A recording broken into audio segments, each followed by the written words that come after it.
उस गाने को आप लोग इतना सारा प्यार दिए हैं कि आईपीएल में भी वो गाना बज रहा है। और जो गाना भी राइज एंड फॉल में बजा है पवन भैया जी के साथ, वो भी मेरा ही गाना है, तोहरा राजा जी के दिलवा टूट जाएगा। तो सब गाना हम आप सबके बीच में गाएंगे, बस एनर्जी बने रहेगा। वो भैया कहे कि आप लोग अगर डाउन हो तो हम ओकरो से ज्यादा डाउन हो जाए कहे के बात कि छन छन मारे लताना हो घर कैसे रही जनाना हो कि तहरा ने मन त सखिए के बाटे अरे सुनर मिलन मर्दाना हो कि जाड़ा में दर्द वाला सरद हवा राजा जी आज उठ जाए लहर सा अरे हरद हवा राजा जी तू मदद नहीं माथा के दर्द हवा राजा जी। ये गाना के सुन ले लगभग सभी लोग सुन ले, वैसे ही थोड़ी ना मिलियन में भी सब काम मर्दे से होला, मर्दे पे खत्म होला। अच्छा, से हो देख ली। अच्छा अच्छा आई अच्छा अच्छा अच्छा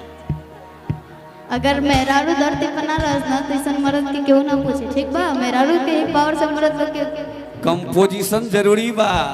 अच्छा हर गाना होके लेकिन ये गाना हमार बहुत ही आप लोग प्यार देले बन जाए, तो यही गाना से स्टार्ट करम और कहे के बगा आज उठ जाए लहर संहरद हवा राजा जी उठ जाए लहर संहरद हवा राजा जी तू मर्द नहीं माथा के दर्द हवा राजा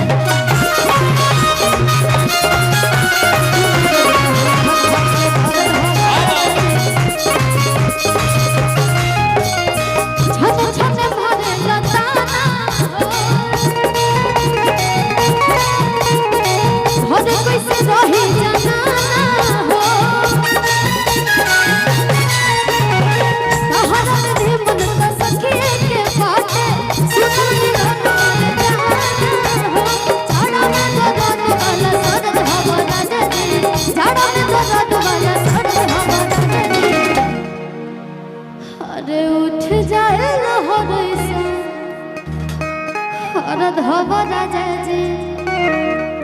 अरे उठ जाए लहर संहरद हवा राजा जी माथा के दर्द हवा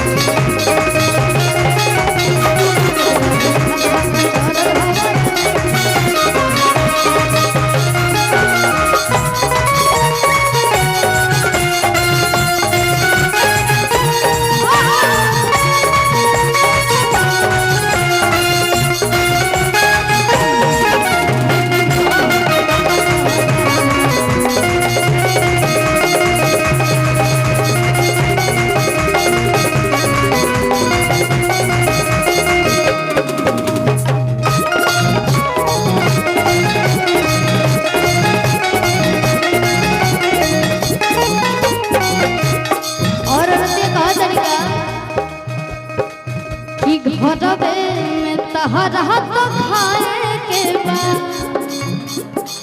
आ जाए न बाहर कमाए के बाद अब मिलल दहेज के रुपया सधैला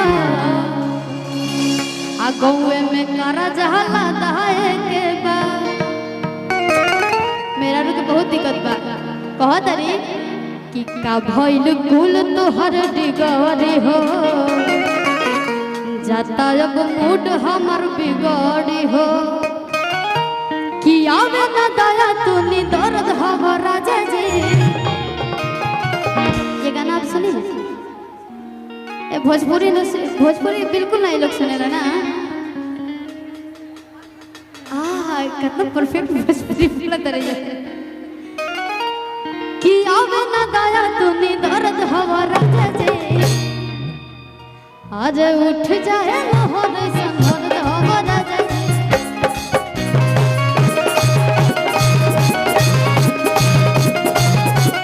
माथा के दर्द हवा राजा जी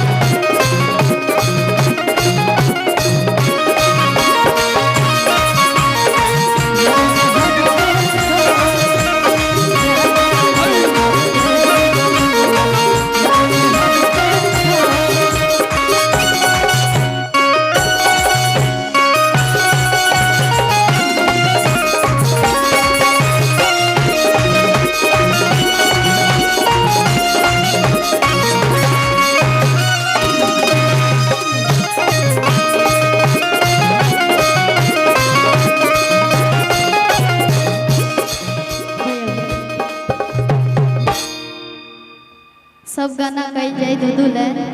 भैया कहनी है कि फुल फुल गाना गावे के ताकि पब्लिक के समझ में आए, तो हम फुल फुल ही गाना गाएं। और सब गाना का परिचय देके गाएं, कहे से कि